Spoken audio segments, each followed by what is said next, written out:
What's up YouTube, this is Fate coming to you today with another deck profile, and today we are going to go into my Gusto deck. When this archetype first came out in the Hidden Arsenals, I had a really good respect for how much of a defensive tenacity that this build can provide, with the loop between Gulldo, Egul, Winda, and then the spell and trap cards that just help support, ditch them back into the deck, get an added effect, and then just restart the loop. And then, obviously, with the recent addition to Pilica from the latest Primal Origin set, it's just also given this build a really nice OTK ability that has definitely brought this build back from the dead. And without further ado, let's get on to the profile.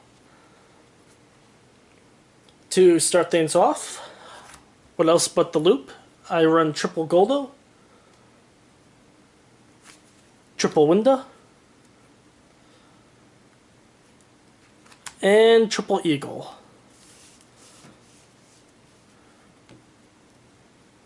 And then for draw support, I run triple Caam. I see most people running one or two of this card in here. One thing that I addressed with my playstyle in this build is defense, defense, defense, and how long can I keep it up. Caam keeps up the recurrence of all my Gusto monsters, including a second copy of herself from the grave, back into the deck, and then it also provides that last bit of draw support to keep the combo going.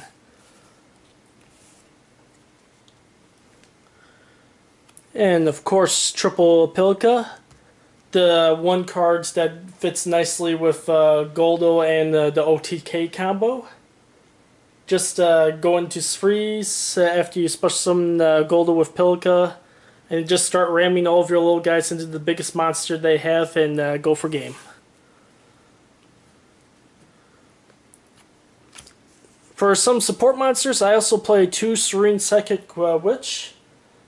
It fits in pretty nicely with this build. It either gets Pilica out in standbys phase, gets Winda for if you need a little more couple more turns for defense, and it gets Caam for when you want that safe draw next turn.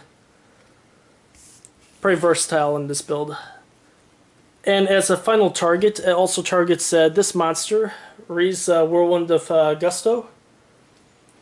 A really good card in this build, especially when her ability is basically creature swap of two monsters of your choice, and then ram Reeze into the small guy that you just trade for, get the free special summon, and then use their big monster against them.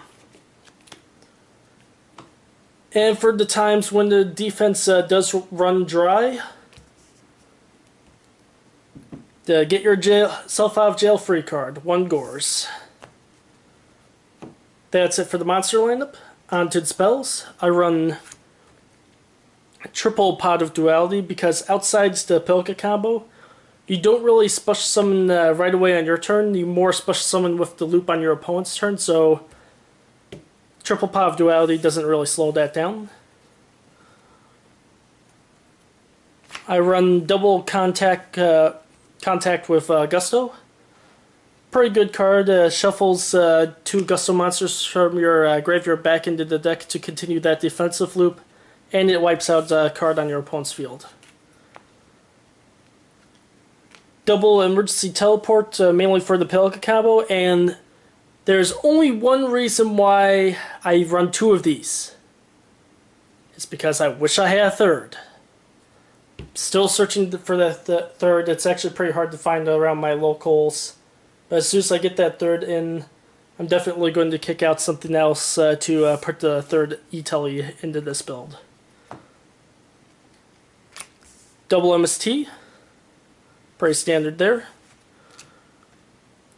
Double creature swaps. A lot of little monsters in this build, and if you see something you like on your opponent's side of the field, might as well take it. One mind control. Plenty of tuners in this build to steal your opponent's monsters and sync with later. One dark hole.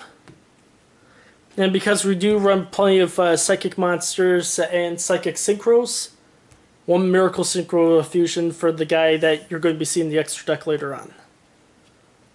On to the traps. 2 Blessings for Gustos. Same recurrence, shuffle 2 back into your build and special summon a 3rd target at the same time from your graveyard. Again, another thing to keep the loop going. Or is, if somehow Pilica gets stuck in your graveyard and you have about 4 Gusto monsters, this is another pretty good card to initiate the loop by itself. 2 Whirlwind of Gustos. If you don't draw into any of your defenders and you have play of monsters in your graveyard, shuffle 2 Gustos back into your deck. Spit out a target from your deck to special summon to your side of the field with 1,000 or less defense. Keep the loop going. Then next I run double Mirror Force, 1 Compulse, 1 Bottomless, and 1 Torrential for added defense in case the loop fails. That is it for the main deck. On to the extra deck. I run 1 Magical Android, plenty of Psychic monsters in here. You can actually rattle off a lot of life points if you're in that kind of situation with Android. Hyper Librarian, plenty of Synchro summoning in this build. 2 Gusto Gulldos. Again, helps with the loop. Shuffles 2 back into your deck to pop a face-up monster on your opponent's side of the field. On to the 6s. The OTK Havoc herself, Gustos Freeze. Cannot be destroyed by battle. Returns a Gusto monster from your graveyard to your hand when she's summoned, and any damage that you would, battle damage that you would take involving the Gusto monster, your opponent takes instead. And it is a very, very fun OTK combo, especially after you sync with Pilica. Get Gulldo back to your hand, attack with Gulldo with Sprees on the field, they take all the damage. Special summon Eagle, they take all the damage. Special summon Winda, they still take all the damage. It's a very, very efficient way of getting your opponent's life points to 0 quickly. And then for support level 6s, 1 HTS Behemoth, or the big DD Warrior Lady like card if you want to refer to it that way. And 1 Psychic Nightmare, an alternative win attribute monster if you can't get the Freeze combo, and the ability to look at a card in your opponent's hand and possibly boost up to 3,400 attack until the end of your opponent's turn is also a very nice ability. Level 7s, Gusto Eagles, and Scrap Archfiend, 2 very good beaters for the lack of attack support in this build. For the level 8s, pretty much kept it standard on this one. 1 Stardust and 1 Red Dragon Archfiend to get past their defenses. For the X-Seeds, because Pilica does allow for more free special summoning in this build, I've teched in 1 Totem Bird. And Totem Bird actually works pretty well with the build. It helps out with some certain scenarios if you don't want your stuff getting hit by a spell or a trap card when you're going for your OTK. And because there are those scenarios where you do get stuck with 2 Caam on the field and you would like a little more control, Lightning Chidori. And then for the final monster of the extra deck, 1 Ultimate Axon Kicker. Cannot be destroyed by effects, piercing, gain life points from when it destroys opponent's monsters, and there are tons and tons of targets in my extra deck, along with the main lineup of monsters from the main deck to use as materials to get this guy out. It's actually pretty easy when you get the fusion card to your hand. And with that, that is my Gusto deck profile. Hope you liked the video, and as always, comment, rate, and subscribe. And until next time.